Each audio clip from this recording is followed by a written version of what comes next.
On today's podcast, we're going to wrap up several things that have been happening around the globe and show you one way your donations are making life just a little bit better for people in need. This is the Hot Zone. Engaging with the news in a whole new way, international war correspondent Chuck Holton brings insight into areas of crisis and lets you help those affected. Hey folks, Chuck Holton here. Thanks for watching the Hot Zone. Well, things have been happening all around the world that really don't merit making an entire podcast about, but I wanted to cover some of them today, and I wanted to show you something really special that we're doing with some of the money that you've given to help needy people right here in Panama. Now, first update on the trio that we were talking about that was lost in the Australian Outback, we were reporting on the other day. 2 of the 3 had been found, and we were praying that the third woman, her name was Claire Hockridge, was 49 years old, would be found. Unfortunately, her body was discovered Wednesday.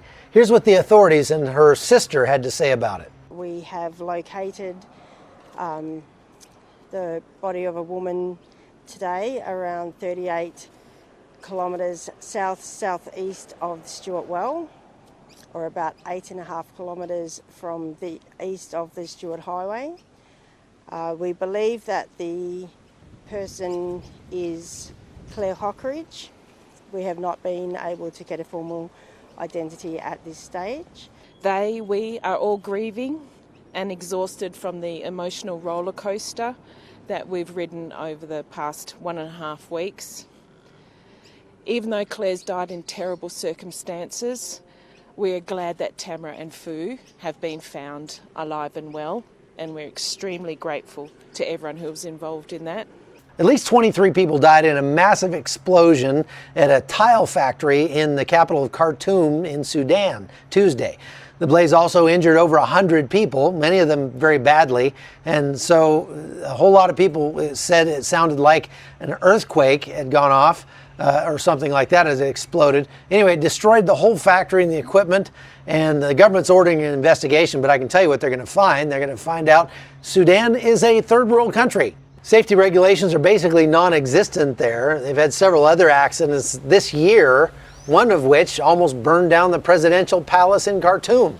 Also on Wednesday in Afghanistan, a gunman opened fire on the car of a Japanese doctor and aid worker in Jalalabad. You'll remember that I spent a couple days in Jalalabad on my recent trip to Afghanistan, and this just goes to show what I always say, this is without a doubt one of the most dangerous places on earth.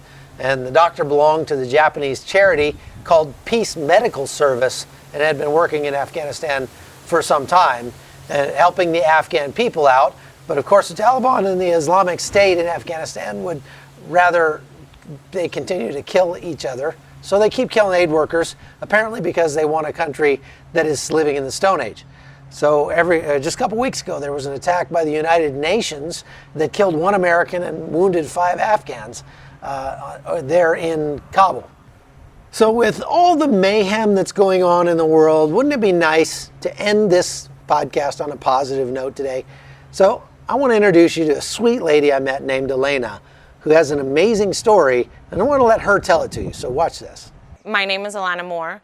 So tomorrow I am putting together dignity packages that I'm taking down to a local jail where there are over 70 women who are incarcerated.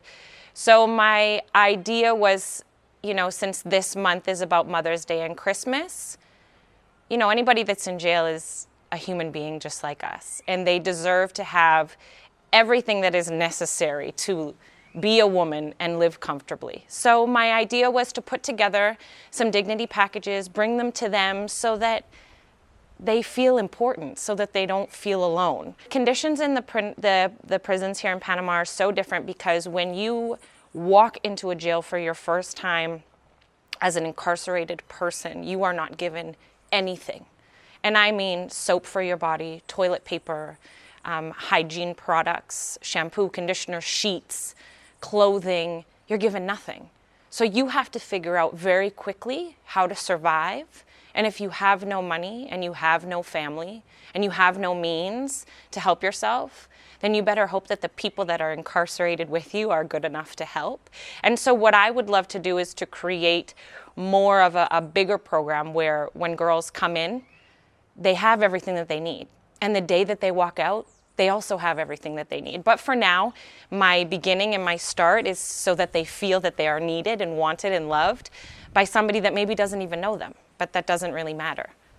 Ugly, dirty, stinky. There are, 22 women to one cell that is very small, let's say 20 by 11, 30 by 11. And there's one bathroom one toilet, no shower inside your cell. Stinky and dirty. There are no real windows. There are just like Panamanian kind of slots in the cement wall, and one fan for the entire cell. And so dirty, there's a lot of lice that goes around. There's no real water program, so the water is horrible. The food sometimes comes with worms in it. It's hot. It's so hot. And, if you're a woman, you know that every month you have a situation that you have to deal with for at least a week. And a lot of these women don't even have that. And so it can get messy. A lot of women, too, have never been taught how to live properly. And so sometimes there are feces on the ground, urine, blood, and you're treated like an animal, and you live like an animal. Right now, everybody is in a bunk bed. So how you choose who is in a bunk bed is usually for who's been there the longest and your age and your health situation. But when I say, bunk beds, I'm not talking about bunk beds that are, far apart and you have air to breathe. Bunk beds that are side by side. And so you are completely suffocated with people under you and above you. There is a car that comes 3 times a day, breakfast, lunch, and dinner. Breakfast is usually, bread and coffee. Lunch is very small, a small portion of rice, a tiny piece of meat, and that's usually it. And dinner is the same, and sometimes it's just rice with some vegetables in it. Sometimes the food comes rotten, sometimes the food comes with mold on it, and sometimes it doesn't. When I first heard about the prison, I knew that there was no cooking program. So the girls were getting their food and they had to eat when the food came. They weren't allowed to bring food into their room, and that was it. So Saturdays and Sundays, it's lockdown. So a lot of these girls weren't eating properly and going hungry. Then there was a huge riot because that was the only way for these girls to actually fight for their rights.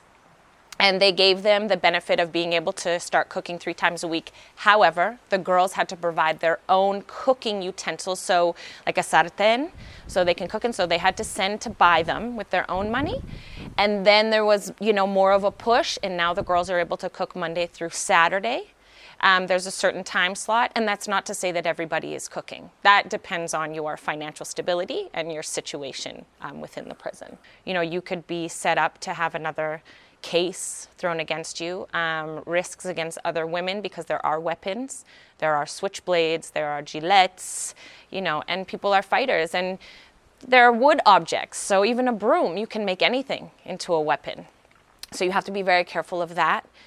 And then just, your surroundings, getting sick and not being able to be hospitalized. And people have died from that. There is medical care, I'm sure. There's no medical care on site. There is someone now who is a nurse, but he's only there during the day, 7 days on, and then 7 days off. Now on the 7 days off, there is a woman who is not a nurse. She is a guard, but they have put her in nursing so that if somebody gets sick, there's a huge protocol to even be hospitalized. Sexual violence can happen. It doesn't matter if you're male or female. You can be victimized and you can be pointed out, and people will take advantage of you sexually. And, there are a lot of women that go in and they're married and they have children, and, because of necessity, they have to have a sexual relationship with a woman. And so I believe that maybe they consent to do it. So it is a consensual relationship, But the base of it is necessity. And so there is a little bit of sexual abuse that comes with that. And not only sexual abuse, physical abuse. I have heard so many stories of women that are in relationships, but you're never happy because you're doing it for necessity. And there's fighting that goes on, and severe fighting. I have an organization that I'm just starting to get off the ground called the Hourglass Movement.